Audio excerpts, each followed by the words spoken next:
Las tentaciones de Jesucristo, que experimentó Jesucristo, dice el Evangelio según San Lucas que hemos contemplado el domingo, que Jesús, movido por el Espíritu Santo, fue llevado al desierto. Eso ocurre después de su bautismo. Y que deambulando en el desierto, experimenta las tentaciones. Y las tentaciones son referidas en los tres sinópticos, Marcos y Lucas. Lucas y Mateo refieren cuáles son las tentaciones. Marcos no menciona cuáles son las tentaciones, pero en los tres casos la tentación que experimenta Jesucristo luego de su bautismo y al empezar la vida pública en el desierto, estando en ayuno y en oración por 40 días, se nos dice, son el intento del enemigo de que Jesucristo realice un mesianismo no según la voluntad del Padre, no según el designio providente de Dios, sino un mesianismo al modo del enemigo. Y efectivamente a lo largo de la historia han habido, diríamos, ese tipo de mesianismo. Y especialmente en el pueblo de la Primera Alianza, pero no solo en el pueblo de la Primera Alianza, se produjeron grandes confusiones. Lo vemos en el pasaje del capítulo 8 según San Marcos que hemos visto en esta primera parte del tiempo ordinario, cuando Jesús en territorio pagano, en Cesarea de Filipo, le pregunta a los discípulos, ¿quién dice la gente que soy yo? Y luego de que ellos dicen que es Juan Bautista, uno de los profetas, el Señor les pregunta, ¿y ustedes quién dicen que soy yo? Y Pedro va a contestar correctamente, tú eres el Mesías, el Hijo de Dios. Pero el Señor inmediatamente después de elogiar a Pedro, decirle que eso es revelado por el Padre, no de la carne, les empieza a hablar por primera vez. Y Pedro le va a decir a Jesús, eso no te puede pasar a ti.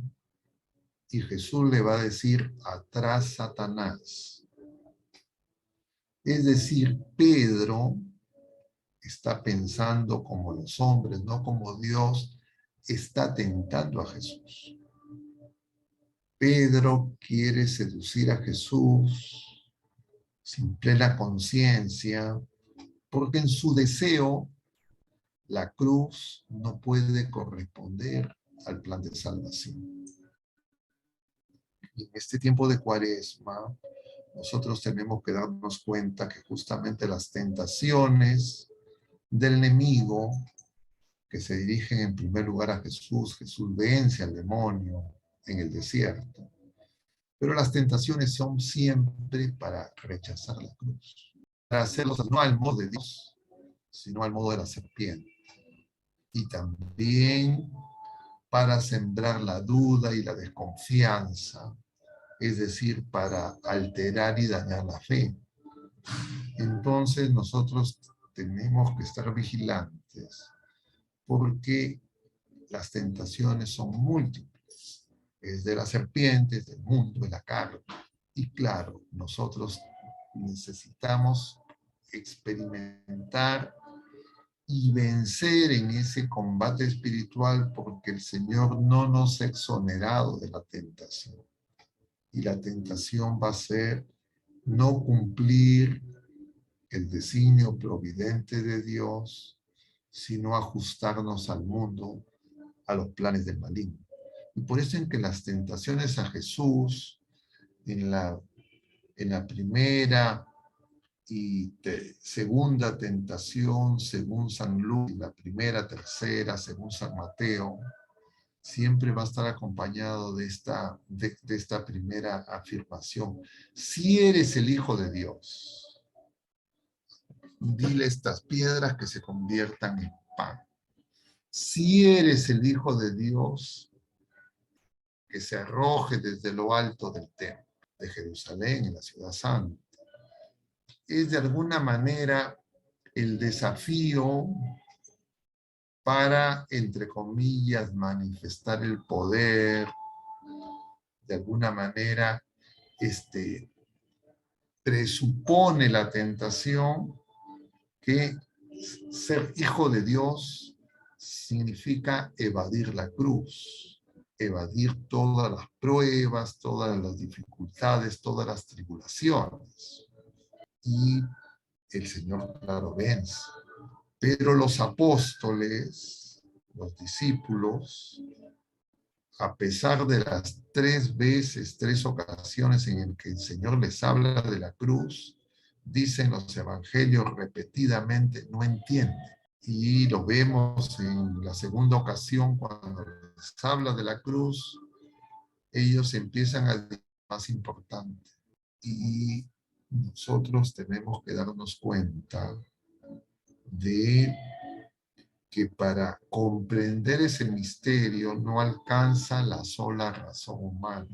Necesitamos el auxilio del Espíritu Santo, que nos revele en plenitud la verdad completa, quién es Jesucristo, quién es el amor de Dios y quién somos nosotros.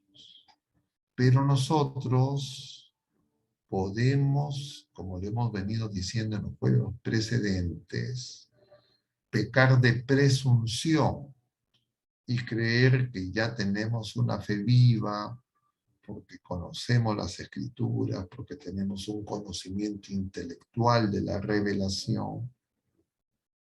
Y paradójicamente lo que se nos muestra en las tentaciones, justamente la primera y la tercera, también en las que el demonio hace citas de la Escritura, del Deuteronomio. Por eso el Papa Benedicto nos dice que es un diálogo entre teólogos. Podemos rechazar la cruz y podemos caer en la tentación de querer construir el paraíso en la tierra. Y el pueblo de la primera alianza y la iglesia han vivido y han experimentado esas tentaciones.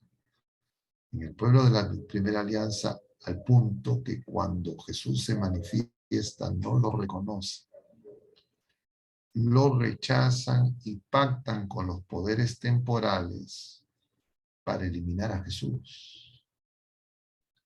Y esa prueba que experimentó el pueblo de la primera alianza y donde la mayoría de los miembros del pueblo de la primera alianza, especialmente sus dirigentes, le dieron la espalda al Mesías que esperaban, nos tiene que anticipar que nosotros también, como la iglesia, el pueblo de la nueva alianza, tenemos que ser probados y que también podemos caer en esa misma tentación.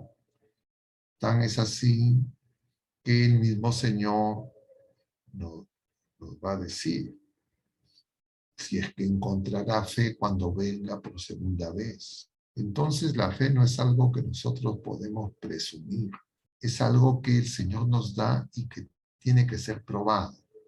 Mientras que no pasemos la prueba, nosotros todavía no podemos decir realmente si tenemos fe. Y la prueba de la fe es la cruz. Pero para poder experimentar la cruz necesitamos negarnos a nosotros mismos. Necesitamos transitar por el desierto. Y para eso es el tiempo de Cuaresma. Para eso se nos recomiendan estas 3 prácticas cuaresmales, que también las conocía el pueblo de la primera alianza, y que Jesús mismo experimentó en el ayuno y la oración. Y es que no es tan sencillo que uno pueda decir, no, yo sí quiero el orden de Dios. No es algo que yo pueda hacer declarativamente. Es algo que se tiene que probar. Y eso ocurre a lo largo de nuestra peregrinación en la vida presente, que es este desierto. Aquí es donde tenemos y vamos a experimentar esas pruebas. Y claro, yo no podría decir, bueno, como yo, entre comillas, tengo algunas prácticas devocionales, o incluso porque recibo los sacramentos, ya automáticamente estoy, entre comillas, viviendo en la fidelidad de los hijos de Dios. Para que eso nos quede claro, los apóstoles, 11 de 12, abandonaron al Señor después de recibir la Eucaristía, la primera Eucaristía. Y Judas vendió al Señor después de recibir la Eucaristía. Después de que el Señor le lavó los pies, que de alguna manera es la figura de todos los sacramentos. Y por eso es que la vigilancia eclesial y personal es muy importante. Y la oración es escuchar al Señor.